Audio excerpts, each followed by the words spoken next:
I sat in my wheelchair, pushed into a corner of my husband's company's 10th anniversary gala, watching him stand under the spotlight holding his mistress's hand as he publicly announced that I was no longer fit to participate in decision-making. 3 years ago, I took the full impact of a car accident for the company and was left permanently disabled. 3 years later, he kicked me out of the center of power in front of everyone. That night, I didn't cry. I didn't make a scene. I signed the divorce papers and let him believe he had one. In the very next moment, I froze every line of credit under his name, launched a full audit, reclaimed control of the board, and sent him, step by step, into investigation, court, and prison. He thought he was abandoning a disabled wife. What he didn't know was that I was the true owner of the company all along. I was in my wheelchair, pushed into a corner of the Moore Group's 10th anniversary celebration. The spotlight shone on the center of the stage. My husband, Daniel, stood there in a tailored suit, smiling warmly. 300 employees filled the room. 20 media outlets sat in the audience. All eyes were on him. "Thank you to the people who have truly fought alongside me all these years," Daniel said into the microphone, his voice gentle. The camera suddenly cut to the front row. "My secretary, no." His secretary now, Sophia looked up at him, her eyes shimmering with tears. Applause erupted across the room. Sophia lowered her head shyly, like a crowned heroine accepting her coronation. The host then added, "And let us also thank Daniel's family for being here tonight, Ms. Evelyn Carter. Family, not partner, not co-founder, just family." A reporter raised his hand. "Has Ms. Evelyn Carter stepped away from company management? We've noticed she hasn't attended a board meeting in 6 months." Daniel took the microphone and sighed softly. "Evelyn's physical condition, as you can see, her current state is no longer suited for high-pressure business decisions. We've all come to accept that reality." He sounded so considerate, so regretful. Sophia suddenly stood, walked to Daniel's side, and adjusted his tie in front of everyone. Her fingers brushed across his chest and lingered too long. Daniel didn't step away. Someone in the audience gasped. Then the applause grew even louder. My fingernails dug into my palm. 3 years ago, I had thrown myself in front of a runaway truck for this company. Now, I sat in a wheelchair, reduced to a burden unfit for business decisions. 2 security guards approached and bent toward me. "Ma'am, for safety reasons, we'll need to escort you to the lounge area." They were asking me to leave, publicly. I looked up at Daniel. He was leaning down to listen to Sophia whisper in his ear, smiling. He didn't look at me once. "Fine," I said. My wheelchair was pushed down the long central aisle. Everyone stared, then pretended not to. The whispers buzzed like mosquitoes. In the restroom, I overheard 2 female employees touching up their makeup. So pitiful. But honestly, who would want a disabled wife? Sophia's the one who really matches President Daniel. Capable, beautiful. I heard Evelyn is still clinging to her shares.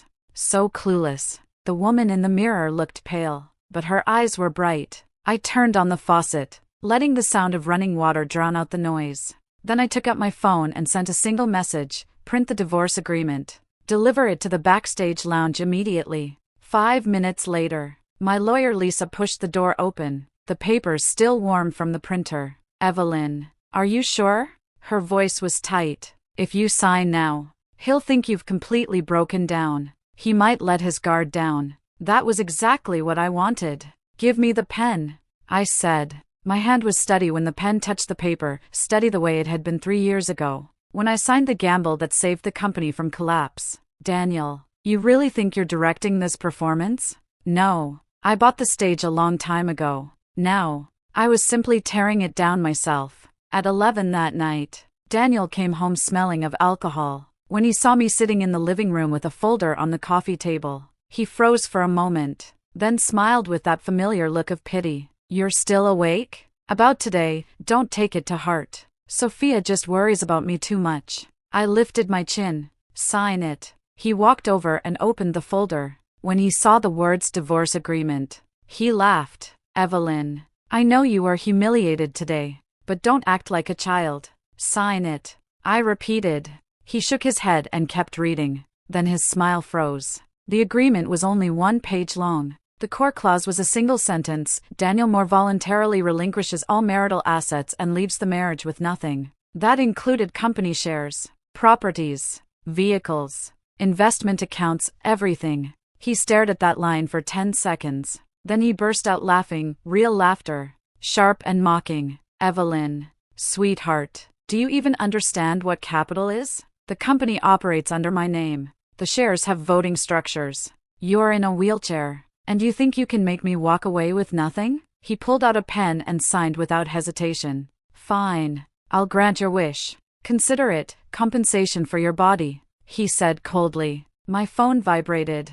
Sophia had texted, Daniel told me everything. Evelyn. Bow out with dignity. Don't embarrass yourself further. I blocked her immediately. Daniel tossed the pen onto the table as if discarding something dirty. My lawyer will contact you tomorrow to handle the details. Get some rest. He turned and went upstairs. His steps light. He thought he was free. Once he disappeared at the top of the stairs. I made a call. Activate the zero-out plan. Now. An hour later. I returned to the old apartment I'd bought before the marriage. On my laptop screen, the family trust's control panel glowed to life. I entered the command and pressed confirm. A notification popped up. All banking credit lines of 3 affiliated companies under the target's name have been frozen. Total exposure, $280 million. Partner law firms have been notified to initiate compliance audits. At 3 a.m, Daniel's phone began vibrating non-stop. I turned mine off and slept, for the first time in 3 years, without a dream. The next afternoon, Sophia asked to meet me at a cafe. She chose a window seat, wearing a brand new outfit from this season's collection, carrying the platinum Birkin I had wanted last year until Daniel said it was too flashy. Evelyn, she said, not bothering to stand. She lifted her chin slightly. Sit. I maneuvered my wheelchair to the table. She frowned, clearly annoyed that I was in her way. Let's be direct, she said, stirring her coffee. Daniel and I are planning to get married next year. If you sign the divorce papers now, everyone saves face. If you drag this out, the media might dig up more things, and that won't be good for you. For example? I asked. For example, how many pills you take every day, how difficult your rehab is, how unstable your emotions can be. She lowered her voice. Once those private details are exposed, do you think the public will sympathize with a crazy woman or with an entrepreneur being dragged down? I looked at her carefully drawn eyeliner. Do you own any company shares? I asked. She froze. What? Shares of the Moore Group. Do you have any? Her smile stiffened. Daniel will transfer some to me. As part of the marriage, then you don't. I cut in. No shares. No board seat. No decision-making power. On what basis are you sitting here demanding that a founding partner step aside? She pulled a sheet of paper from her bag and slapped it on the table. It was a draft of a board restructuring notice, already signed by Daniel, prepared to remove my name from the decision-making body. On this basis, she said, lifting her chin. I smiled faintly and took out another document from the side pocket of my wheelchair. A full board power of attorney. 5 out of 7 directors had already signed, authorizing me to act as interim CEO during Daniel's investigation. The date was 3 days ago. Sophia's face went white instantly. How did you? And one more thing. I unlocked my phone and played a video. It was a transcription of a voice message she'd sent Daniel the night before. Baby. She signed? That's great. Hurry and move the money out of the overseas accounts. I've taken care of the audit side, don't worry. I watched the color drain from her face. You were talking about exposing my privacy? I put my phone away. Why don't we talk instead about embezzlement? Or insider trading? She shot to her feet, knocking over her coffee cup. Brown liquid spilled across her white skirt. You recorded me? That's illegal. The company conference rooms are under 24-hour surveillance. And you signed a confidentiality agreement. Sophia, I said calmly. Security will escort you out. Oh, and you've been suspended. Internal investigators will contact you this afternoon. Her mouth opened, but no words came out. As I turned my wheelchair away, I heard her making a tearful phone call. Daniel, she's crazy. I pressed the call button. 2 security guards walked over. Ma'am, this way. As she was escorted out of the cafe, everyone was watching. This time, it was her turn. An emergency board meeting was convened 48 hours later. Daniel walked into the conference room still smiling until he saw who was seated at the head of the table. In my place, As acting chair, Evelyn, what are you, Mr. Moore? Please take a seat. The compliance officer interrupted. You'll need to recuse yourself from today's meeting. I'm the CEO. During the financial irregularities investigation, you are required to temporarily relinquish management authority, the officer said, sliding a document across the table. This is a joint statement signed by 5 directors. Daniel grabbed the paper and scanned it rapidly. His face went from red to white. What financial irregularities? This is slander. Senior Director Robert cleared his throat. Daniel, the banks notified us that credit lines for 3 subsidiaries have been frozen. The reason cited was unclear fund transfers between your personal accounts and company assets. That's normal business activity. Then why did overseas regulators send an inquiry letter yesterday? Another director said, projecting documents onto the screen. The screen showed several transfers handled by Sophia. The recipient was an offshore company. The registered owner of that company was Daniel's mother. The room fell dead silent. Daniel slammed his fist on the table. This is Evelyn's revenge. She's disabled. She's gone crazy. And she can't stand seeing me happy. Everyone turned to look at me. Only then did I speak. My voice steady. According to Article 7(3) of the company charter, when the CEO is involved in a conflict of interest, the board may appoint an interim replacement. I propose that CFO Maria serve as acting CEO until the investigation concludes. Hands went up. 5 votes in favor. 1 abstention. Daniel's objection was invalid. Meeting adjourned. I said. Daniel stormed up to me. His eyes bloodshot. You think you've won? The company can't survive without me. I looked up at him. 3 years ago, they said the company couldn't survive without me either. Then I ended up in a wheelchair. Daniel, no one is irreplaceable. My phone buzzed. A news alert flashed. More group shares down 18% in pre-market trading. He stared at the screen, panic appearing on his face for the first time. My phone lit up again. Maria messaged, all unapproved payments have been frozen per your instructions. Also, the FBI interview has been scheduled for tomorrow at 10 a.m. I replied, good. Revoke his office access card tonight. As the door closed behind Daniel, he turned back and looked at me. I'd seen that look before. 3 years ago, when I came out of surgery and he held my hand, whispering, don't be afraid. Now, there was only fear left in his eyes. What a shame. Fear won't save you. 3 days later, Daniel was kneeling outside the door of my old apartment. Not figuratively. He was actually on his knees. Evelyn, I was wrong, he said, his eyes bloodshot, his suit wrinkled. Sophia blackmailed me. She forced those transfers. I love you, I always have. I held onto the doorframe and didn't let him in. The board is moving to remove me. He choked out. Without the company, I'm nothing. We've had 10 years together. Are you really going to watch me die? I looked at the man I had loved for 10 years. Now he looked like a stray dog. Come in, I said. His eyes lit up as he crawled inside and grabbed my hand. You forgive me? Temporary cooperation, I said, pulling my hand away. There's a media interview tomorrow. You'll clarify on camera that our relationship is stable, that Sophia was acting unilaterally, and that the company's finances are fully compliant. No problem. I'll do everything you say. One more thing, I added. During your reinstatement, any expense over $50,000 requires my co-signature. He hesitated for a second, then nodded. That's fair. The next day, the financial headlines read, the Moores appear together to quash rumors. Stock rebounds 12%. In the photo, Daniel had his arm around my shoulders. Smiling gently, I sat in my wheelchair, calm and expressionless. Sophia went on a frenzy of calls and messages, all of them blocked by Daniel. He even said publicly in the office, that woman is mentally unstable. Don't let her anywhere near the company again. A week later, I was granted approval authority across all departments. Daniel thought it was temporary, just his wife's little mood. What he didn't know was that Maria reported every single suspicious move he made to me each day. What he didn't know was that the FBI already had the complete transaction records from the overseas accounts. What he didn't know was that tonight, the audit team would be moving into his office.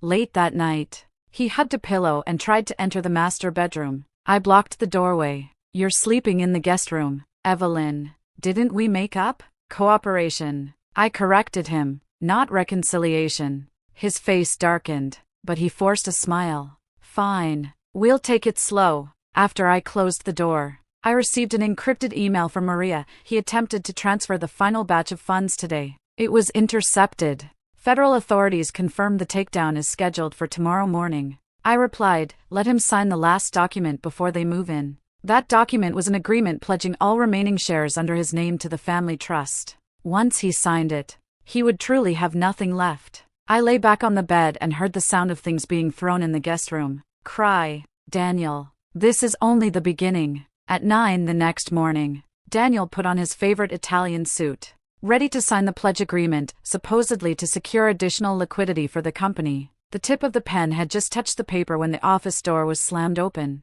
6 federal agents walked in, flashing a search warrant. Daniel Moore, you are under investigation for securities fraud, money laundering, and tax-related crimes. Please cooperate. Cameras captured the moment his face went deathly pale. 2 agents sealed his computer and phone. The other 4 began searching the file cabinets. I want a lawyer. Daniel's voice shook. You have the right to an attorney, one agent said as he put handcuffs on him. Additionally, your passport has been revoked. You are prohibited from leaving the country. Outside the glass doors, the entire company was watching. An emergency notice came down from the board. Daniel Moore was immediately suspended. Maria was appointed acting CEO with full authority. Termination emails from partners poured in like snowflakes. Within half an hour, the stock hit its daily limit down. As Daniel was being led away, he suddenly turned and shouted at Maria. It was her. Evelyn set me up. You've all been fooled. Maria replied calmly. The person who provided the investigation team with the initial evidence was your own CFO. He kept recordings of every time you instructed him to falsify the books. Daniel froze. The man who had followed him for 8 years, the one he constantly called useless, who never dared talk back. A phone vibrated in the agent's hand. It was a message from Sophia. If you dare drag me down with you, I'll expose how your mother used fake medical records to commit insurance fraud years ago. The agent raised an eyebrow. Looks like your accomplice is worried too. Daniel completely collapsed, slumping to the floor. That afternoon, the news exploded. Moore Group CEO arrested. Suspected of diverting hundreds of millions. Insider reveals, mistress secretary. Implicated as accomplice. 10-year marriage turns toxic. Disabled wife becomes key witness. My phone stayed silent all day, until that evening, when Daniel called from the only number he was allowed to use. Evelyn, please save me. He sobbed like a child. Only you can testify that you knew about the money, that it was approved by both of us as husband and wife. I hung up, blocked the number. Then I turned on the TV. A financial news channel was analyzing the collapse of the Moore empire. The host asked a guest, what role did Evelyn Carter play in all this? The guest paused, then said, she played the role of the partner who finally refused to stay silent. I turned off the television. Outside, the city was glowing with lights. 3 years ago, when I lay in this bed after surgery, I thought my life was over. Now I understood, some people exist only to teach you how to be reborn. The price is their destruction. That seems fair. At the court hearing, Sophia was the first to turn on him. She cried prettily in front of the cameras. Daniel forced me. He said if I didn't help him fake the books, he'd ruin my career. I'm just an ordinary girl. What choice did I have? Her lawyer submitted evidence, recordings of Daniel threatening her, chat logs where he ordered her to seduce auditors. The next day, Daniel struck back. Through his lawyer, he released a statement outside the detention center. Sophia Blake voluntarily offered to handle the financial issues and demanded $3 million in hush money. I have the transfer records. The media went insane. One day the headline read Vicious Mistress Blackmails CEO. The next day it became Scumbag CEO Frames Pregnant Girlfriend.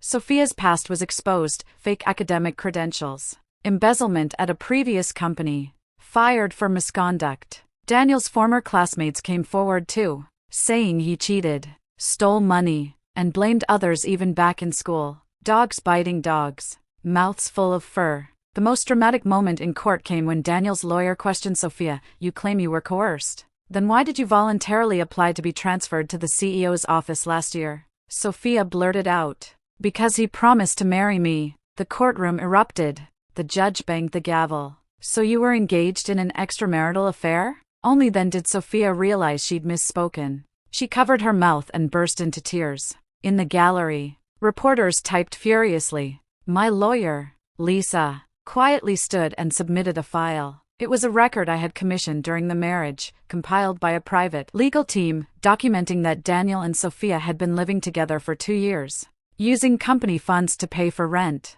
travel, and luxury goods. The timeline was clear. The invoices were complete. After reviewing it, the judge looked at Daniel. During your marriage, you used marital assets to support your mistress? Daniel stood there, mouth open. Not a single word came out. At the end of the hearing, the prosecutor walked up to me. Ms. Carter, thank you for providing such complete financial records. You saved us at least 3 months. I nodded. It was my responsibility. As I stepped out of the courthouse, reporters surrounded me. Will you forgive your ex-husband? Do you have anything to say to Sophia? I looked straight into the cameras and said only one thing: the law will give its answer. Then I got into the car and left. In the rearview mirror, Daniel was being pushed into a police vehicle. Sophia was chased by reporters, tripped, and fell, one of her high heels flying off. Lisa said softly, "That felt good, didn't it?" I watched the city blur past outside the window. It's not about feeling good, I said. It's about taking out the trash. On the day the Moore Group was officially renamed Carter Capital, I held a press conference. The hall was packed with reporters. I wheeled myself to the podium, adjusted the microphone height, and the room fell silent. My name is Evelyn Carter. As of today, the Moore Group is officially history. The new company will focus on transparent governance and full regulatory compliance. I didn't mention Daniel. I didn't mention Sophia. I didn't mention the scandal. A reporter raised his hand. Your ex-husband gave an interview from jail yesterday, claiming you set him up from the beginning. How do you respond? I looked at the young reporter. I don't respond to rumors. I focus on facts. Under his leadership, the company developed serious financial irregularities, confirmed by audit reports. My responsibility was to fix them. Another reporter asked, "Some people say you're too cold-blooded. After 10 years of marriage, you showed no mercy. Business decisions don't require sentiment." I said, pausing briefly, "But if you're asking about my personal feelings, 3 years ago, after my car accident, there was a night when he didn't come to see me at the hospital. That was when I realized that business logic might be the most honest thing in this world." The room went completely quiet. Someone else asked, "Will you continue as CEO?" "No." I switched to the next slide. "Maria has been unanimously approved by the board as the new CEO. I will serve as a non-executive director and focus on the foundation's philanthropic work." As the press conference ended, the stock price began to climb. Backstage, Maria hugged me. "Thank you for giving me this opportunity. You earned it yourself," I said. On TV, commentators were replaying clips from the conference. One of them said, "Evelyn Carter has redefined strength, not shouting, but calmly rebuilding everything." My phone rang. It was Daniel calling from prison. He still had 3 calls left. "Evelyn, I was wrong. I really was wrong," he pleaded. "For the sake of our 10 years together, testify that you approved those transfers." I didn't. I cut him off. And those transfers happened while I was hospitalized after the accident, under anesthesia, having signed medical consent forms that left me unable to handle finances.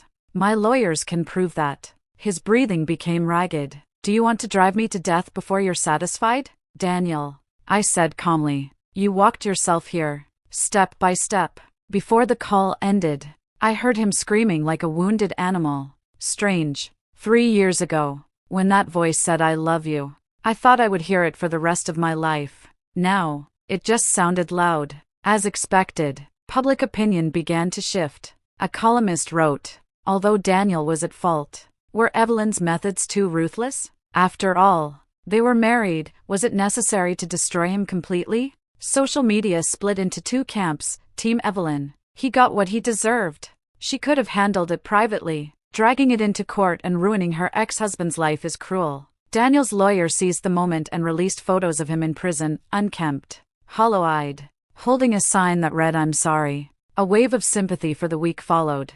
People started crowdfunding to get him a better lawyer. Sophia also opened a social account, live streaming through tears. "I was just a stupid woman who fell in love with the wrong man. Evelyn, please let me go. Some began to question, did Evelyn want to dump her disabled husband long ago and take the company for herself? My legal team asked me, should we release a statement? No. I said, release the timeline. The next day, Carter Capital's website published an encrypted link. After entering the password Truth 2023, visitors could see everything. Where was Daniel on the day of my accident? Hotel records. With Sophia, how many times did he visit me during my 3 surgeries? Once. 15 minutes. When did he start moving assets? During anesthesia for my 4th surgery. When did he first bring up divorce? The day after I asked him. Rehab hurts so much. You'll stay with me forever, right? The most devastating entry of all, a message he sent to Sophia, once she's dead. Everything will be ours. Be patient. The timestamp was the night I was fighting for my life in the ICU. Public opinion exploded.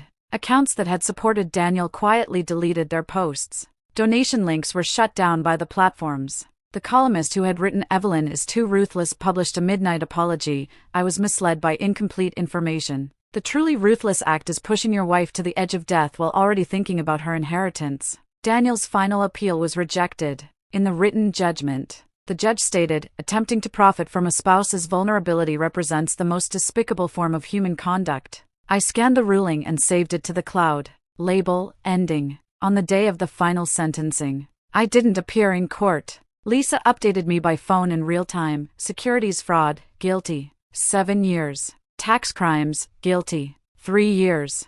Money laundering, guilty. 5 years. Combined sentence, 12 years. All illegal gains confiscated. Fine of $23 million.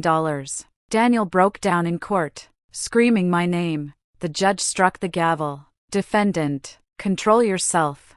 I want to see Evelyn. She can prove the money was clean. The prosecutor stood. In fact, records from the Carter Family Trust show that all transferred assets originated from marital property. MS. Carter never signed a single consent document. The courtroom erupted. His private jet was auctioned off. His mansions were seized. His collection of watches, supercars, and artwork all liquidated to cover fines. Former business partners who once called him brother lined up to testify, saying, we always felt something was off about Daniel. The final nail in the coffin, his own younger brother turned in evidence proving Daniel had attempted to forge my will. He said, once Evelyn died, he would take care of me. His brother trembled on the witness stand. But I was afraid I'd be next. The trial was over. Lisa asked me, do you want to see him? He says he wants to see you one last time. No. He said, he wants to ask for your forgiveness. I looked out the window. The crabapple tree in the yard was in bloom. I had planted it after I moved in. Forgiveness is God's business. I said. Mine is doing what's right. That afternoon, I received an automated email from the prison system. Inmate Daniel Moore has been incarcerated. ID no. 87,943. You are listed as his emergency contact. Would you like to retain this status? I clicked remove contact. Then I cleared my inbox. Everyone assumed I would sue for damages. Legally, I could have claimed tens of millions in compensation, plus a share of whatever assets remained under his name. But on the final settlement agreement, I checked the box, waive all claims. Lisa nearly spilled her coffee. Evelyn, do you realize what this means? When he gets out, he could rebuild everything with the money he's hidden. He won't, I said calmly, signing my name. Why not? Because hope is the cruelest punishment. By waiving my claims, every asset under his name, including the ones not yet discovered, hidden under friends' names, was no longer actively pursued under civil recovery. He would think he still had leverage. He would dream in prison about starting over with his private stash. He would write letters, ask favors, try to move that money, and then he would discover those accounts had been under my surveillance all along. Every attempt would count as a new offense, potentially extending his sentence. He would swing back and forth between hope and despair until the last bit of light went out. That's more satisfying than just taking the money? Lisa asked carefully. It's not about satisfaction. I corrected her. It's about letting him experience what true despair feels like. The way I did. Lying in a hospital bed, hearing a doctor say you may never walk again, while he was on the phone telling Sophia, just wait a little longer. Baby, despair isn't instant. It's long, slow, A process that eats away at light inch by inch. Now, it was his turn. The day I sold the marital home, I sat in the empty living room for a long time. Faint marks where paintings once hung, indentations in the floor from furniture. In the corner, the tracks of my wheelchair. The real estate agent asked softly, "Isn't it hard?" "Hard for what?" I asked. "So many memories," I smiled. "Memories take two people. When one betrays the other, all that's left is a house." When the check came through, I donated it to a spinal cord rehabilitation center, in my mother's name. She died when I was 17 and left me with 2 sentences: never give up your career for a man. Never let anyone define your worth. It took me 10 years to truly understand them. On my birthday, my younger brother flew back from overseas. He hesitated for a long time before saying, "Sis, when Dad handed you control of the family trust, I wasn't convinced. Now I know, you deserved it." I patted his shoulder. "I'll restructure the trust. 30% of the annual returns will go to funding women-led startups. And the rest?" "The rest," I said, looking at the sunset outside the window, "will be donated when I'm gone." "Nothing for children?" "I don't have children." I paused. "And I don't need to." His eyes turned red. He hugged me. "You have to live a long life." That night, I cut my birthday cake alone. In the candlelight, I saw my 17-year-old self, my 27-year-old self, and my 33-year-old self. They finally became one. No longer divided. No longer pleasing. No longer waiting to be loved. When it was time to make a wish, I stayed silent for a long moment. Then I blew out the candles. For the first time, the wish wasn't for anyone else. It was for me. On the day the Women's Capital Fund was launched, more than 30 female CEOs attended. Some were divorced. Some had been betrayed by partners. Some had nearly gone bankrupt. Maria opened the event. "We're not here because we're women. We're here because we believe in a different business logic, transparency, cooperation, and long-term thinking." When it was my turn, I spoke for only 3 minutes. "I'm not a role model. I'm just someone who finally learned to say no. This fund won't save anyone. It provides tools, capital, legal support, mentorship. What you do with them is up to you. And one last thing, don't let anyone, including me, become your myth. Your path is yours to walk."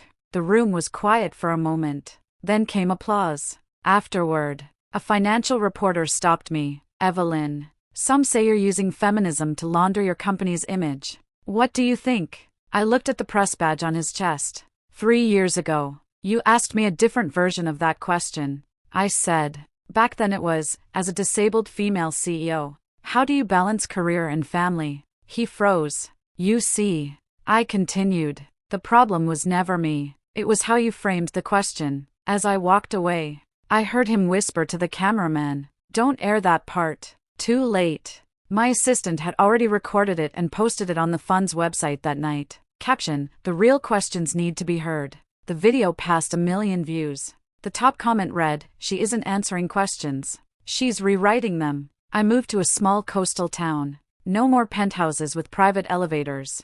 No more drivers or bodyguards. I bought a small house with ramps and designed the accessibility myself. My neighbors were an elderly couple. The wife had been in a wheelchair for years. Every day, the husband pushed her to see the ocean. One afternoon, we chatted. The woman said, "Living alone must be hard, isn't it?" Before I could answer, her husband smiled. "She has light in her eyes. People who are truly struggling don't." He was right. I no longer needed to fight every day. No longer needed to guard against betrayal. No longer needed to prove I was worthy. I started writing a column about accessible design. A publisher asked me to write a memoir. I declined. My life isn't an inspirational story. TV shows invited me as a guest. I said, I just want a quiet life. Love? I met some good people. Had coffee. Went for walks. But when one man said for the 3rd time, "You're strong, even though you're disabled,"